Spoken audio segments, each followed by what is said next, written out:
All right. Let's let a few people in here.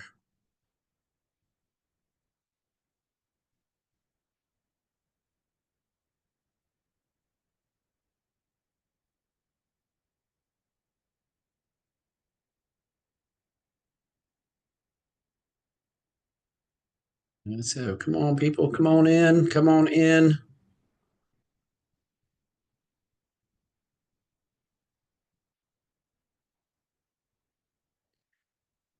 All right. Good morning, everyone.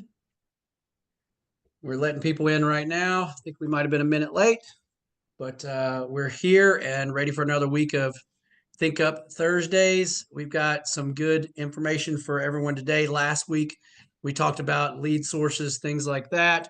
And this week, we're going to switch gears and really talk about time management. And this is, last week we focused a lot on those lead sources, and that's usually a lot more of my department with building a team and trying every lead under the sun.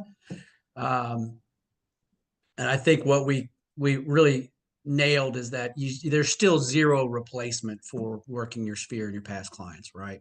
So that being said, again, if anyone has more questions about lead sources and things, I see it all the time on different Facebook groups, Lab Code Agency, those big fancy pages.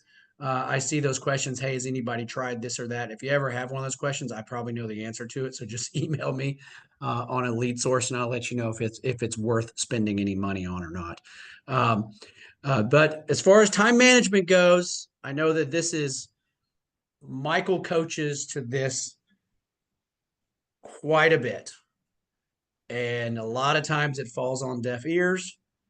I would say if our team is watching this, don't get mad, but deaf ears. So right, they're probably not going to watch this. But that being said, I do want to kind of turn it over to Michael right now and let him sort of jump in, give a brief overview of what today's call is going to be about. And I can tell you that it really is amazing information, and it's something that our team has implemented and seen some really good success with. So I think that's really that time blocking is so important, and it's cool to put it on your calendar and time block it, but respecting that time blocking is even more important because you're actually getting in there and doing it. So, Michael, let you go ahead and take the wheel here. Well, good morning. I hope those of you on the call around the country that have dealt with severe cold over the last couple of weeks are enjoying a bit of decent weather here in DFW. It was 11 degrees a week ago, and it's sunny and 75, I think, today. So I know it's been a little bit hard on everybody, and I'm one of those people when it comes to time. I don't mind cold weather. I just hate it when it keeps me from doing something because what you'll find out about me is that I am very, I don't want to say overly task driven, but if I have certain things that are part of my like day consistently, day over day, if I don't do those things, it drives me nuts.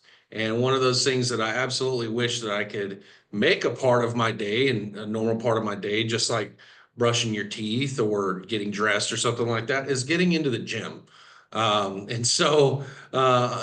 much as what we're going to talk about is talking about balancing things out for agents, what we're going to talk a lot about is about balancing out your lives, if you will. And so that's what we're going to talk about. And it seems like such a basic, almost pointless subject to talk about. But as Brent mentioned, we have seen so many agents go through ebbs and flows of performance. And when you think about talking with your clients, if you're in the habit of talking to your clients about the emotional roller coaster that's associated with buying a house, getting pre-approved, maybe missing out on an offer, getting through option period, finding out something about your lending side of things, like a lot of ups and downs. And really, I think for people that are looking at making real estate a career, you've got to have some consistency and some stability. And what better way of being able to harness that than by creating something for yourself that is very consistent and second nature day over day over day over day. And I know when I've pulled these calls, like, what sort of lead sources are we working? What sort of drive time are we working? There are going to be some different trains of thought on this call, probably for most of you. And I do want to make this more of a collaborative call than we've probably had to this point, because I do want people to be vulnerable and talk about the things that they believe in versus not believe in when it comes to how you prioritize your business, because I've heard so many different varying opinions about what's important to tend to, what you need to drop what you're doing to tend to versus what isn't. And if any of you are on this call are the types of folks that do lead prospect quite a bit, regardless of lead source, it's part of the unglamorous part of real estate. It's the thing that I think most people don't like doing, is prospecting, but it is probably the most critical component to a consistent business model, regardless of what sort of lead sources you're converting. And so we're kind of tying a lot of what we've talked into before into this call. And again, it seems like such a simple subject.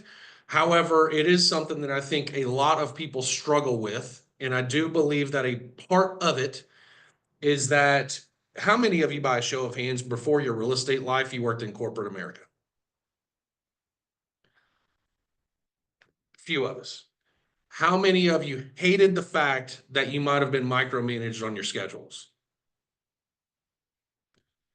So I'll just give you a little anecdote. I worked for a company, and I'm not going to say who it is, and it was a sales driven environment, and it wasn't very rewarding. You see the memes online about, like, oh guys, we crushed our third quarter goals by 3x, let's have a pizza party. It was literally like that. And when you show up to work and you're told this is exactly when you get to take a 15-minute break, and this is exactly when you get to take a 30-minute to an hour long lunch, and this is exactly when you can have your afternoon break, and this is exactly when you need to clock out, and you're outperforming literally everybody, it's kind of a slap in the face a little bit. But that's how a lot of those businesses run, is just operational efficiency, I guess, if you will.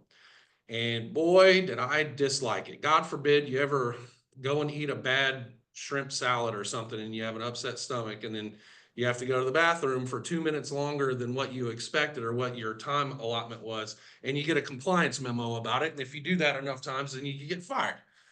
And that's how a lot of corporate jobs work. And I think a lot of people that move from that environment to real estate are seeking out a little bit more autonomy and a little bit more independence. However, the thing that they hated is actually, in a way, a good teaching tool for how to manage your own personal business. Because I do think that a lot of people that move into real estate struggle with discipline to their schedule. And you have so many responsibilities as a real estate agent. You have your clients, you have your clients' needs, you have to look for houses, you have to write paperwork, you have to submit paperwork. If you're transacting and doing your own coordinating, gathering all of that, submitting it all over to title, showing up to inspections, talking with your clients through the closing, all of these things can affect our schedule day to day and week to week. And I think that it's very easy for us to get caught up in those things, to where that kind of drives what we do, as opposed to taking control of what you're doing and be consistent. Because the whole goal, if you're going to make this a career, is instead of those ups and downs and ups and downs and ups and downs, what can we do to just remain consistent and remain level? And that's what we're Mike, going to talk about today. Yeah, go ahead. Michael, can I ask, since you've been in sales for so long and training for so long, why is it, do you think, that most good salespeople stink at managing their time? I think it has a lot to do with the fact that their wheelhouse, if you will, is the wheeling and the dealing, if you will. It's the talking to people. It's being face to face. It's transacting in that way. It's not doing the little things. And we talked a couple of weeks ago about leverage and what we've done when it comes to partner models. And as you scale your business, and we've talked a little bit last week or the week before about, ways that you can build your business through things like transaction fees and things like that, so that you can start to maybe procure more lead sources. Maybe investing, if you're the type of person that that your weakness is not your weakness is time management issues, then maybe as you scale your business, you start to think about leveraging maybe an ISA, maybe virtual assistants, anything of the sort that's going to maybe put you in that position to do what you really do very well, and leverage things like assistants or VAs to do a lot of the monotony of Transaction transaction coordinators. management, Yeah, there you yeah, go. and things like that. And so we're kind of tying every conversation into another. But one thing I will throw out there, if you are the type of person that loves doing kind of self-analysis of yourself and have ever done a DISC assessment, there's another assessment that someone turned us on to years and years ago. And it's very interesting, and it's called the widget assessment, WIDGET. And it's an acronym, and there's a book that's associated with it called The Working Genius. And what the widget stands for is wonder, invention, discernment, galvanizing, enablement, and tenacity. And when you take the assessment, it's going to tell you what your two working geniuses are. I'll put Brent on the spot. Brent's working geniuses are invention and discernment. So whenever he comes up with an idea in his brain, he's actually tearing that idea down. So he's his own worst enemy when it comes to that. But you have also two working competencies and two working deficiencies, if you will. So if this is a much bigger conversation, but if you're thinking about time management and you're thinking about how to operate your own personal business at the highest level of efficiency, and you think that there are things that you are absolutely very strong at, but things that you are deficient at, then as you scale your business, maybe you think about investing in those things that help bring up your working deficiencies to maybe a level of competency where that's taken care of, to where you can spend the time doing the things that are going to generate the most amount of return for you. For example, me, I'm really, really, really, really good at doing the boring, non-glamorous stuff, which is sitting and just making a lot of calls and generating a lot of appointments.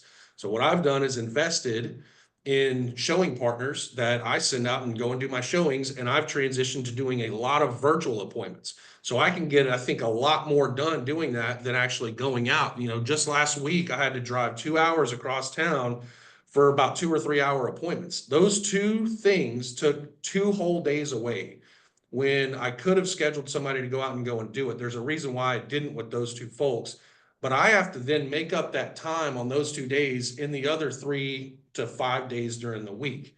And so I'm accommodating for that, but on a consistent day-to-day, week-to-week basis, what are your tendencies and what do you prioritize your time doing? And are you accountable to doing that? Because I think that that's where a lot of people lose that consistency, is just not being disciplined to an actual schedule.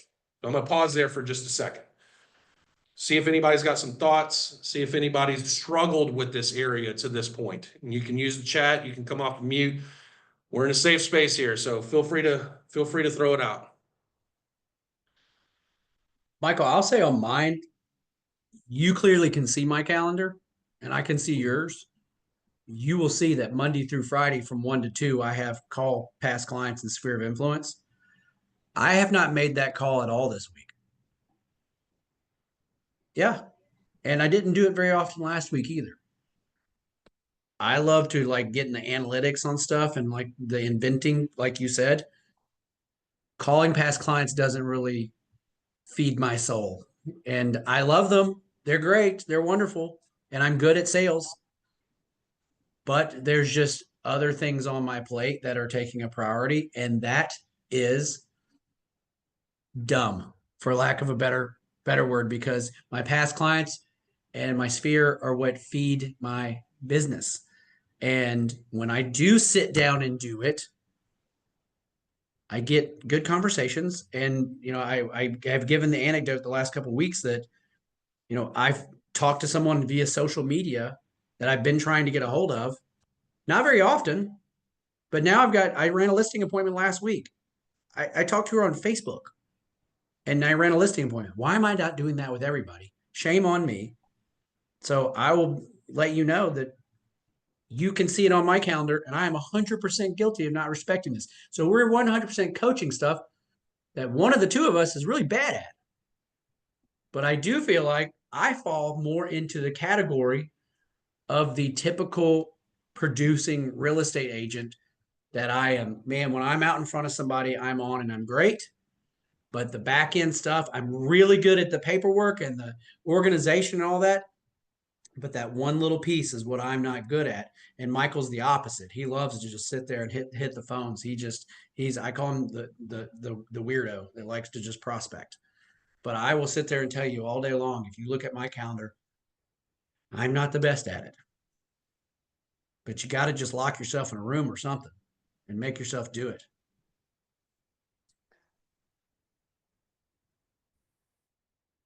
Good. Appreciate you sharing. Anybody else? It's fine. And look, at any point, guys, just say, hey, raise your hand, throw something out there. You I will know, say, I'm just going yeah, to go say ahead. real quick. I worked my business part-time because I was a full-time educator. And then when I retired to be a full-time realtor, um, took me a while to put everything on my calendar. And what I have learned is if it's not on my calendar, it doesn't exist. So my calendar looks crazy busy, but I know when I get up, I don't forget things. So I constantly write things on my calendar. And that was a game changer for me. My productivity really started to take off because it was like follow up. And it wasn't that I didn't want to. It's I would forget or I'd get sidetracked or something would come up instead of having it on my calendar and me saying, okay, I have to do this. Dawn, I want to And touch on that because I'm a calendar person too. It has to be on my calendar. I added 3 things to my calendar, but for me, it's like it's my reminder system, right? And so it was like I mean, I look at it. I think I added one tomorrow to go get a key out of a lockbox, and that has to happen. And I will definitely respect that one. I find that I overload myself with way too much, and what takes the back seat when I give myself too much is the prospecting. And that is, hey, that can wait another day. And that is the wrong. If you want to be super successful, I know that there's nothing more frustrating than seeing on social media one of your past clients listing their house with somebody else that wasn't you because they don't remember who you are. And and we have a unique situation to where I have a team and I have team members that leave. Well, when they leave, they're past clients that stay with the team that don't even know who I am that I'm not calling. And there's opportunity. We have probably 1,500 past clients that we don't call all the time. Well, that has to be on it has to be on your calendar. It is. Yeah, but you're not adhering to and you know what? And I'm not preaching because I'm perfect. I lived it the wrong way. I would put it on my calendar and I wouldn't value my calendar. So like if I have to pick up a key, I literally have to put on my calendar. If my calendar is booked, then I have to pay somebody to go pick that key up because Yeah. my job is to if I go pick up a key and I'm not lead generating, I'm losing money. And it's that whole mindset that you've got to put yourself in and say, hey, you know what? This is my priority. And you have to have your priorities too. And like, if you saw my office, I have like, my vision board, my priorities. My family's my priority. And the money's not. Like, that's probably the only thing in my world that I will put off my calendar for and I will reschedule for my family. But otherwise, if I have to pick up a key, it's either going to wait or I'm going to pay somebody. Yep. And no, and I get it. And I can promise you right now, the only reason I'm picking up that key is because it's 2 streets away from my house. That's literally the only reason I'm doing that because it's close by. But it is, if you looked at my calendar tomorrow, I will respect every single bit of it. And the one thing that I might not would be that 1 to 2 hour time block, that 1 hour time block that says PCSOI and recruiting time block. That's the one thing that I push off. And it's like the most important one. Now, tomorrow, 2 of them have to do with my kids' school. So those do trump. I'm with you on the family stuff.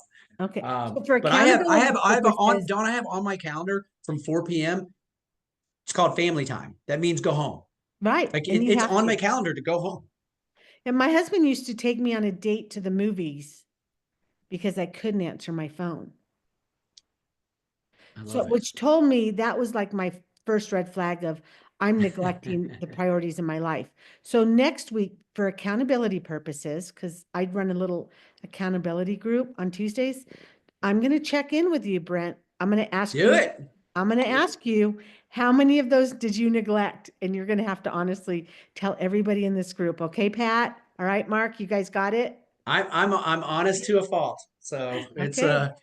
I'm brutally honest. No, and you know what? If you have an accountability person, and I'll be that for you on these meeting calls, because I just connected with you guys. I will ask you because it's that important. That you just, if you block off 2 hours in the back of your mind, know that really 1 hour is your goal. So if you do an hour out of two, do you see what I'm saying? If you I do, and I think for myself, what I probably need to do is reevaluate when I'm doing it and how often. Because Mhm. because it's on my calendar to do every single day, which is probably not realistic, and where I could probably do it for like twice a week and make sure that always happens. And so I probably need to reevaluate it, but I'm trying to get to it. So, like I said, this is one of the things that I struggle with, and I've been coached towards it. And it's like they just can't hammer it into my head. So here's another thing. The to keep in touch with your SOI, and this is something I've learned. You don't have to pick up a phone and call. I have a stack of cards with stamps right next to it on my desk. And so my goal is to make so many contacts a day. Well, if I can't make that call while I'm on the phone with somebody, I can say, hey, dear so and so, hey, just thinking about you. Hope life is good. Sign my name, address it, put a stamp on it. When I'm out running errands, throw it in the mailbox. And that's really our approach too. It's never about real estate or anything like that. It's how the heck are you? You cross my mind. And I do have, I will come across somebody's like, yeah, right. What do you want? Which is pretty funny because they know me really well. But we take that same approach. I think where I get myself into trouble is we have so many of them. It's like you don't have to call your past clients every single week. If you're calling them once or twice a year, that's pretty good. And then making sure that they're getting something like a text or a newsletter or something. We have those things going out as well, but Mm-hmm. it's just making sure that they're getting, if I have to divide up our past clients by month, 1,500 divided by 12, and it's like they're getting one touch a year, like an actual phone call a year. That's still a lot every single week that it's like going into when our team sells a few hundred houses a year. So it ends up stacking up, and it's like when did it gets overwhelming, and then I find myself just calling the ones I want to call. Well, you can have an administrator. What I did is I have a spreadsheet with home anniversaries, birthdays, wedding anniversaries, because we ask for all that stuff. Yeah. And then at the beginning of the month, I spend the first 2 days, I spend 2 hours, the first 2 days of the month, sending out anniversary cards, home anniversary cards, birthday cards for the whole month. Happy anniversary month, happy home anniversary month. And you just mail those out, and there you go. Yeah, but we send them at the first of every month. Okay, Those things are happening. good. Okay, good. Those things are happening. The Those touches newsletters are are happening. happening. Good. We have things happening. It's just not everything. It's not Okay. me doing my part. Like I've got an assistant that they clearly know I don't write like that. It's, Yeah. little hearts over the eyes. Probably don't. It's probably not me. Yeah, I don't Well, I'm know. glad that we're bringing this up, and I'm glad that you mentioned that, Dawn, about you pay somebody to go and do it, because a big reason why I like to focus on this subject is I'll just share with you guys some specific examples of things that have bothered me over the years that real estate agents that I've worked with have really stuck to their guns on. And unfortunately, last year washed a lot of people out, including a lot of those agents that really stuck to their guns on things.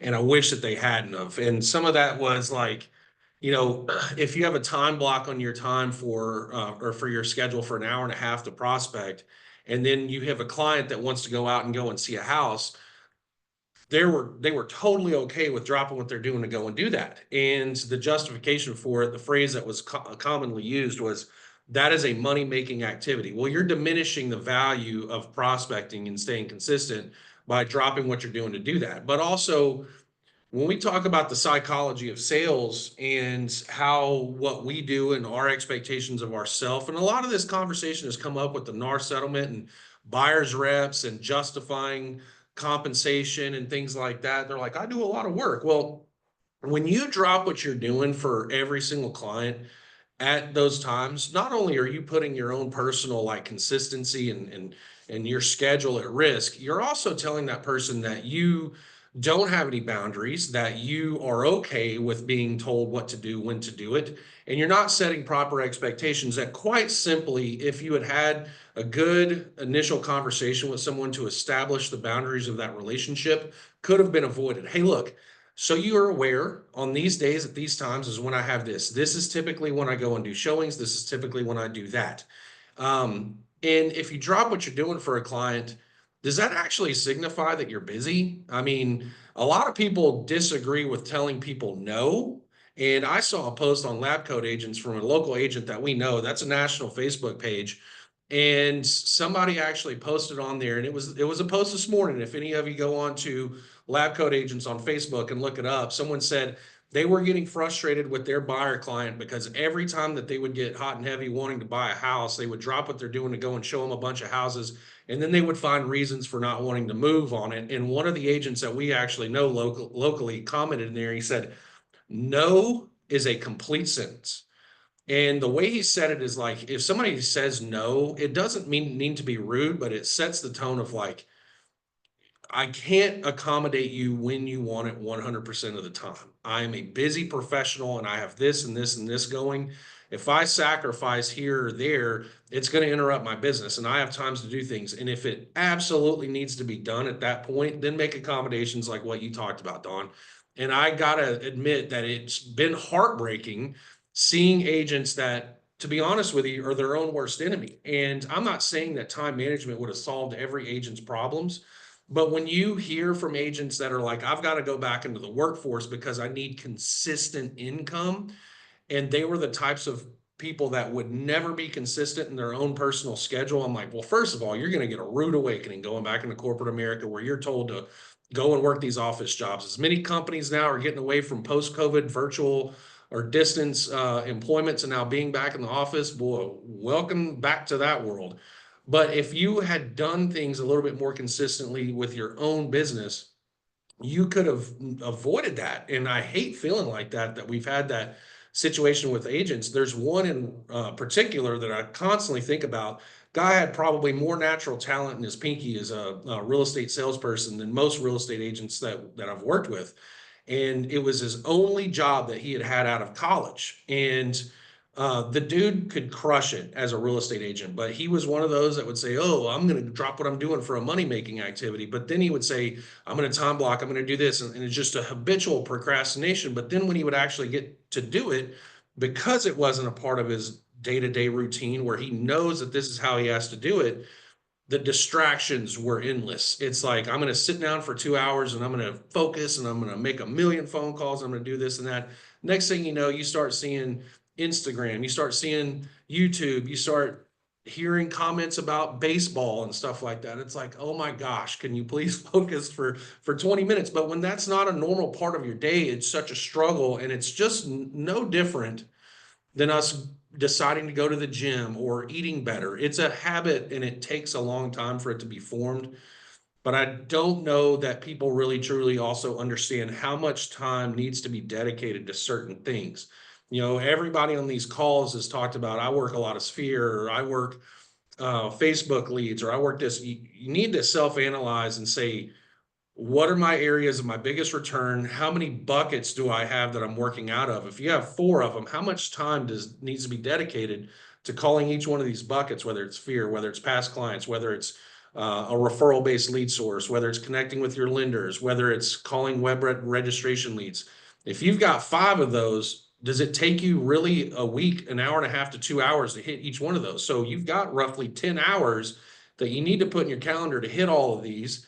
Because another thing that we have seen, unfortunately, is that when we don't focus on those consistently week over week, is when we've seen things slip through the cracks. What Brent mentioned was it's painful to see people that you've worked with before then go on and list their house. And was the reason why simply because we allowed them to slip through the cracks because we weren't disciplined to a schedule to make sure that we were communicating with that person consistently? And I would say Not always, but mostly. a lot of times, and how much business I would love to see a brokerage. I don't know how you could quantify it, but what percentage, we talk about like 6% of the people in your cell phone are going to transact real estate at some point this year.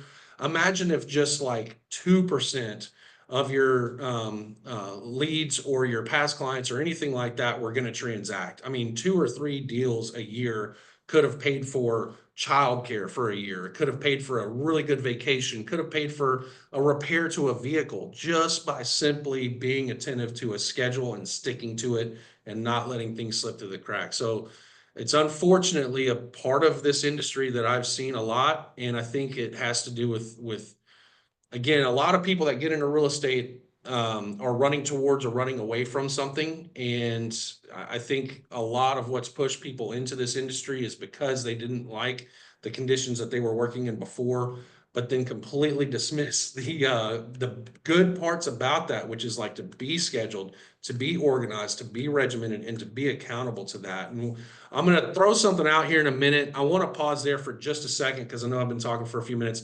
See what thoughts and comments that we have on that. Have you seen others struggle? Have you seen yourself struggle? What accommodations have you made to improve in those things? Hey, Michael, there's so much irony in seeing someone leave this real estate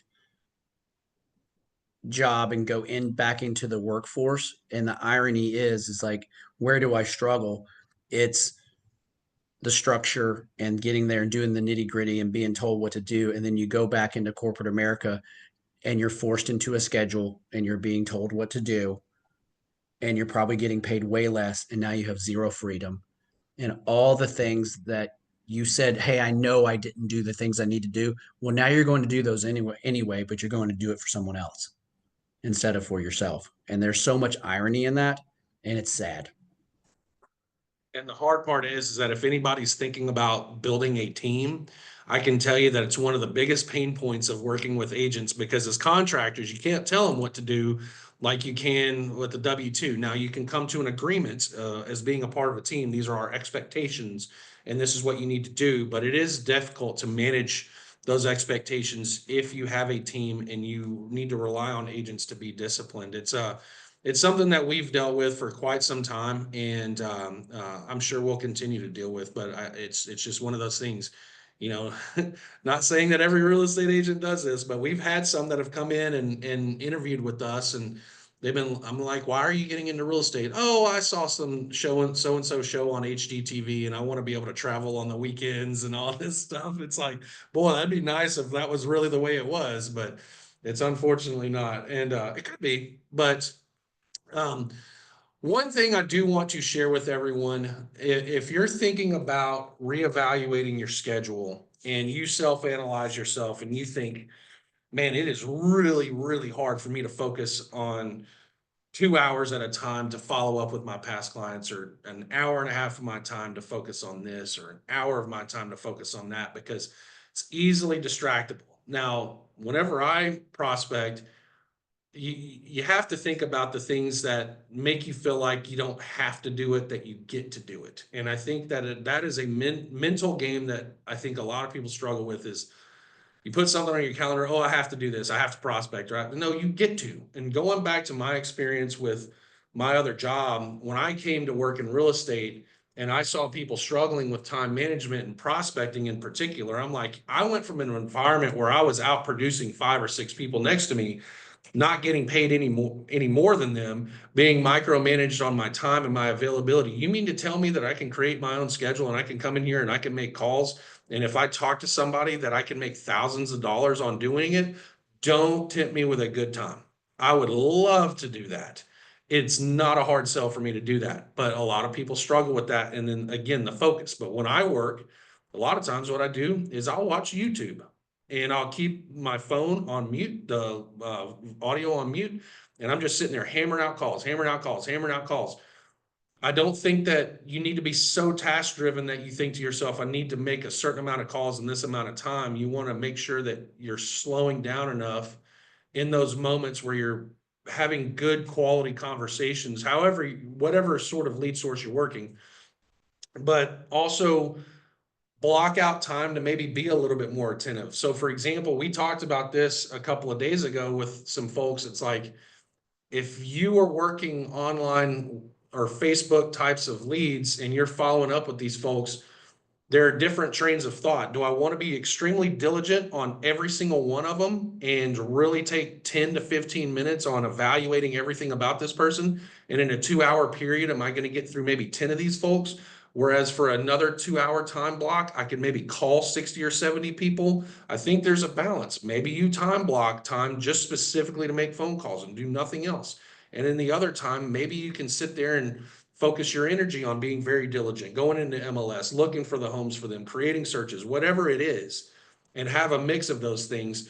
But what does your attention need to look like in those moments to where you can stay on task? And I think a lot of people think like, well, if I time block out 2 hours, man, I'm going to get so distracted. I'm going to go to the restroom. I'm going to get thirsty. I'm just going to get bored with this, or I'm going to get hung up on 3 times in a row and I'm done with it. So there is a concept out there that someone shed some light on this to me before, and it has been a game changer for me. And that is called Pomodoro time management. So if you think of Pomodoro, just like the marinara sauce, Pomodoro, there is a time management concept called Pomodoro time management. And what that teaches you is to short burst the activities that you're doing. So if you're looking at 2 hours of following up with clients of yours, break it up into 4 Pomodoros. And what it teaches you to do is focus on what you're doing, eliminate distractions. No phone, no TV, no radio, no, coworkers, no family, no nothing for 25 minutes, just 25 minutes. And then take that 5 minutes afterwards. Go to the bathroom, grab a cup of coffee, check the news, check your Facebook, check your social media, whatever it is. As soon as that 5 minutes is up, put it down, do another 25 increment, et cetera, et cetera. And if you can do at least one of those or 2 of those a week to start off with, and you realize, oh crap, in that 25 minutes, I'm doing what I used to do in an hour because I'm solely focused on that and I'm not allowing any distractions, then are you going to exponentially start to increase your productivity day over day and week over week? So again, it is called Pomodoro time management. And what they tell you to do is to get a timer. Now, I have 2 small kids, and my older one, that's 3 years old, has gotten to the point where she's getting a little bit selfish playing with her friends over toys, and her younger brother. So we got one of those nifty little clocks that you turn the knob and it shows red for however long. And we have to tell our daughter, all right, for 15 minutes, you can play with this. And once this timer goes off, then we're going to give it to your brother and he's going to play with it for 15 minutes. The same sort of thing, getting one of those clocks. And this thing, which is your bread and butter, but also your worst enemy, put it away. And then put that clock right there, set that timer for 25 minutes, don't even look at it, and just focus on what you're doing. I challenge you all to try that out. For the agents that we have worked with that have started doing that, exponentially, you see things just increase, like call volume, appointment set, whatever it is. If you're going to use that time to submit all your documents over to your transaction coordinator, or you're transacting your own thing, just in that time, just focus. And I think as Dawn mentioned, she makes a list. I do the same exact thing. The day before, I put together a list. This is exactly what I need to do. And then I'll break that up into time increments of 25 minutes. All right, for 25 minutes, I'll actually tell you which ones I had to do today. Schedule showings for Saturday. Double check my listings that were going active today. Remind our executive assistant about putting in open house information in one of my listings, and check on one of our agents to make sure that they got all of their executed contracts over to our transaction software. And if I don't get that done in 25 minutes, then at the end of the day, I'll tag it on to another time block that I've got. Just follow up. And at the end of the day, because another coach, a wise gentleman that we've worked with before said that your family should not get your leftovers. And unfortunately, when we work and we grind in this hard market like what we've had to deal with, if you're not respecting your time and you allow one client to get you off topic, or you allow one colleague, or you allow one escrow officer, or you allow one upset buyer to get you off topic, then it starts to compound. Then every aspect of your day-to-day and your week-to-week falls by the wayside, and then your family gets nothing but your leftovers. I've had that happen. I'm not proud of it. I've corrected that. But boy, is it frustrating when your daughter tells you, I can't do something because I'm on a work call. That is starting to happen with that same 3-year-old now. It sucks. A lot of people think it's cute. I think it's horrible. But she picked it up because there were times where I wasn't respecting my home schedule. And instead of telling my client, hey, I'm going to have to do this after my kids go to sleep, I'm available from 8 to 10 o'clock, I'd be like, well, I could squeeze this in before dinner time. Nope, not anymore. So Pomodoro time management, again, short burst activities, but you definitely need to assess what you're doing week over week and what are your highest earning type of activities. Everything is important, but what are the things that you need to allocate maybe 30 minutes to, an hour to, hour and a half? Really put it on your calendar and live by that. And yes, adopt a can do or I get to versus have to attitude towards it. So I need to implement this. It's great. Since you're right next door, I'll get you to help me.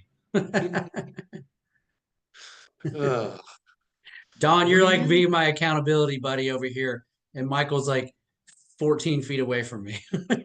Oh no, accountability partners has made a game changer for me. It's a game changer. I love it. I am curious to know if people are actively doing any of these things or have had struggles with this, and if you don't want to come off a mute and talk, feel free to put it in the chat. I know Omar has posted something in there, but I'm really curious in people's experience with this, for better or for worse. I struggle with all of what you said. I try to chunk it down into one task at another. I sit in front of the computer, and of course, I got these little pop-ups going on the side. And I'd be like, "Oh, close. Oh, this. Oh, somebody just emailed me," so I could see on my computer what people are saying to me. So I don't get a chance. And I'm also like Brent. I hate making phone calls, but I know that I have to make these phone calls. And even with my my spirit influence, the people, I haven't talked to them in a while, and they be like, okay, what you selling, what you want, why are you calling me, because I haven't talked to you. So then it gives me the fear of saying, okay, I'm not gonna call them, but they're gonna oust me and think that I want something. So it's kind of hard to call and say, I'm just calling, and okay, bye. So Can I ask a question, Karen? uh-huh. If your past client calls you, do you answer the phone I do every time? If you can? every time. Yes. Isn't that kind of wild to think of it like that? If the call is incoming, no problem. But if it's outgoing, this is where we have a problem. It's so bizarre. Yeah. And I'm so guilty. And And when you but that said that, conversation is always great when they call too. I mean, yes, sometimes you're helping them put out a fire or answer a question or something like that. But it's like people worked with you. Realistically, like what I tell our agents on our team, if you work with buyers, if they're new on our team, hey, one of my favorite questions is what do you think a buyer is looking for in a real estate agent that they work with to help them find a house? And they give me all these crazy reasons. And I was like, really? It is just someone they don't mind spending time with. That's the main thing, because you're going to spend a lot of time with that person and somebody that they just get along with. And so the people that are calling you are people that you already get along with. So it is so backwards. And I think we're uncovering, as I'm, in my therapy chair right here with you guys, that I need to go back to this Pomodoro and do what Michael's saying and shorten that up and do shorter bursts of this instead of going like, man, I don't have an hour right now. And that will probably, if I can shorten that up, I can do that for 20 minutes a day. So Dawn, Karen, next week, call me out. Let's go. I will.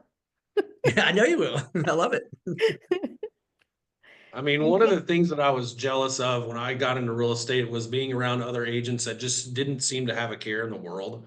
They're just like, yeah, just part of it.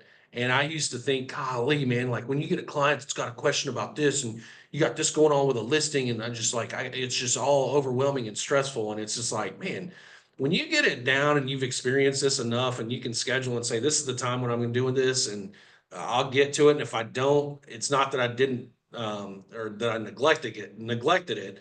I put it in my calendar. Maybe I just didn't have enough time in my calendar to do it. I'll make it up. I'll get it done. And it's just funny now when we have agents that we work with that are um, new to the industry. Like there's one that he honestly had been doing this for about 6 months. Finally, just got 2 executed contracts back to back, and good for him. I'm loving seeing the amount of confidence that he's getting and boost. But boy, if everything that he's got a question isn't the biggest priority of the day, and that's just natural. That's just the way it is. It's like, how do I do this? What do I do this? I'm like, I got to get you on a call right now. Can you call me back right now? It's like, dude, just pump the brakes. If you don't get to that in the next 2 or 3 hours, is somebody going to die? No. So just calm down, take a deep breath. It's fine. There's a time and a place to do everything. And I think that there are activities that you can do online where you start to evaluate the things that are important versus necessary, urgent versus important. And if you haven't already assessed those things in your business to know how do these things line up, it's important to understand that. So if I have an option period that runs through Sunday and I'm sitting here trying to, follow up with past clients, it's 11:18 where I'm at, and I'm telling myself, all right, I'm going to follow up with past clients until 11:30. I've got another 12 minutes, but then if I get an inspection report on a house that I have a concern about and my option period doesn't end until Saturday, am I going to stop what I'm doing and go and look at that inspection report because the curiosity is getting the best out of me and I'm stressed out about it? A lot of people do that.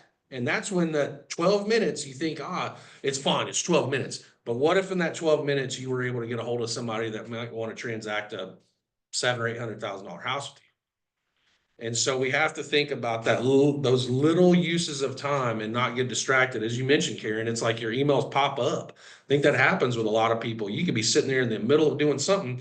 You get an email that pops up from an escrow officer asking you for a document on a closing that you have in 2 weeks. And oh my God, I got to get this done right now.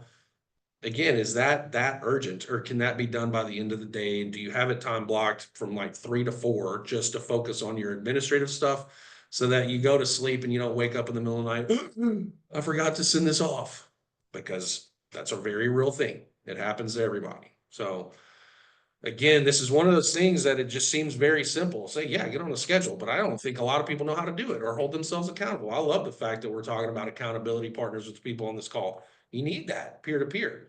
Hey, Michael, mean- how many of those people that think of three, don't say their names, that you say, man, it must be nice not to have a care in the world.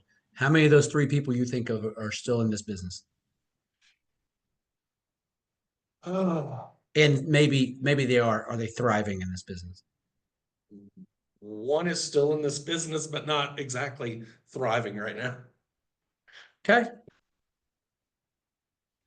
And it's not to, I don't ever want to, when we share anecdotal evidence on things, I don't ever want it to sound like it's disparaging about people. I think that human behavior is very, very, very predictable. And if it's predictable, then what can we do to overcome that? And to be honest with you, Brent and I had a coach once that asked me on a call, because he was like, how are you doing on a personal basis? And I was like, man, I'm struggling. I'm exhausted all the time. I'm tired, not sleeping. And he was asking what was keeping me up at night. And I said, he was like, is it your clients? I'm like, no, absolutely not. Like, they're taken care of. They will be taken care of. What's driving me nuts is worrying about the agents that we're responsible for and their success, because the last thing that you want to hear is someone come to you and tell you that they've got to go out and go and get another job because what they're passionate about real estate, but they haven't been able to be successful to the level that they want. And you think to yourself, well, maybe it's a hard market. Maybe it was the market. It just didn't work out for them. But how much of what's gotten to this point has been self-inflicted because you weren't committed to doing those things? And I think a lot of people don't know how to do it. And that's why we're talking about it. It's Very easy to say, yes, I need to get and adhere to a schedule, but do you actually know how to do it? It's like working your past clients, your sphere. I think everybody knows that that's going to be your best lead source, but how do you actually do it? And so conversations like this are meant to say, like, at the very least, let me analyze what I'm doing and then say, what are the most important things and how can I really stick to that? Because it's hurt my heart every time that somebody that I've seen that's really jazzed up about getting into real estate has not moved forward, because you take a level of ownership, like maybe I didn't do enough to help support that person, but also what was the self accountability to doing the little things that would have made them successful? And in hindsight, did they do this? Did they do this? And is time management going to solve all of your business production? No, you're still going to have to execute. You're still going to have to do certain things, but it's a 100% controllable aspect of everybody's business. Even if you have a job and you're working real estate part-time, there's still a way to balance that out. We were having that conversation earlier today with another agent, or about another agent. And at the end of the day, can you say that you controlled what you can control and you did it and you were very disciplined about it? And if the other things didn't work out for you, then at least you can say that I did what I was supposed to do. And it sucks when you see people wash out. There's been a lot of people over the last 2 years that have not been successful. And you look back to anecdotal evidence and say, like, God, what could have been different? Could we have touched here? Could we have done this? Could we have done that? And unfortunately, it didn't work out, but it is good to see examples, good, bad, or indifferent, so that you can apply that knowledge moving forward. And that's why we share those anecdotal pieces of evidence there. I agree with you. I know that a couple of the younger agents in my office, we tell them to, make the phone calls. And like you said, we tell them to make the phone call, but they don't know how to do it or what to do next. So when they get on the phone, they may have a conversation. They don't ask for the business. They don't record it in command. They don't do a follow up. We always tell them to make the phone calls, and then next week or tomorrow, they don't have nothing to follow up on, and they start back at square one again. They start making more phone calls. So it's very unproductive by them making those phone calls when they don't know what's next or even how to do it. Well, tell those folks to jump on these calls, because every single month, regardless of what we're talking about, we're going to be talking about lead conversion as it relates to prospecting and knowing how to open and frame those conversations, how to overcome objections, and how to get people to the next step. So definitely don't be afraid of saying, hey, there are these Thursday calls, because again, month over month, some of our subject matter may change. We did spend a lot of time in January talking about all of the different components of lead conversions and initial conversations and building relationships. And then we've switched gears this month to talking more about business strategy stuff. But every single month, we're going to be touching on lead conversion as it relates to how to prospect. So, shoot them an invite, have them jump on. We'd love to have them.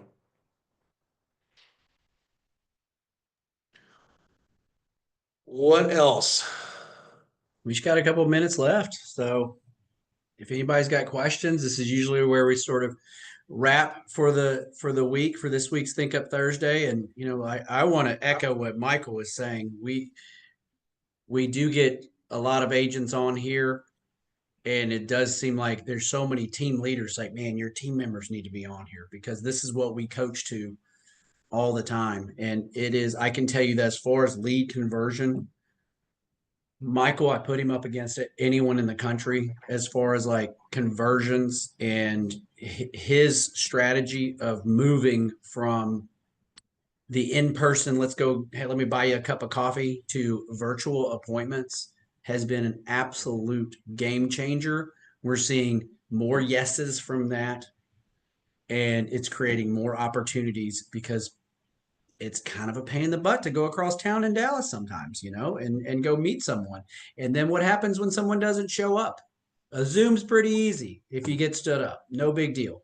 But things do happen. And so just the lead conversion and the follow-up and and the virtual appointments and the partner models and everything that we've got, we're never going to be coaching or talking about anything that we have not, that we probably have certainly struggled with, clearly, but it's all proven things. You don't want to listen to people talk about things that they haven't implemented themselves, and not just implemented it, but implemented and seen success with it. So I think that's important. You can't take someone's word when it's a hypothetical. And that can get people in trouble, and that can actually get people to spend a lot of money and waste a lot of money. So we've got to be careful and stuff like that. But that's it for this week. Time to go get some lunch real quick so I can Pomodoro my past clients, get after it, and tune in again next week. We'd love to see everybody again, and appreciate it. Y'all have a great rest of your week and weekend, and hopefully y'all are enjoying sunshine like we are. Bye, everyone.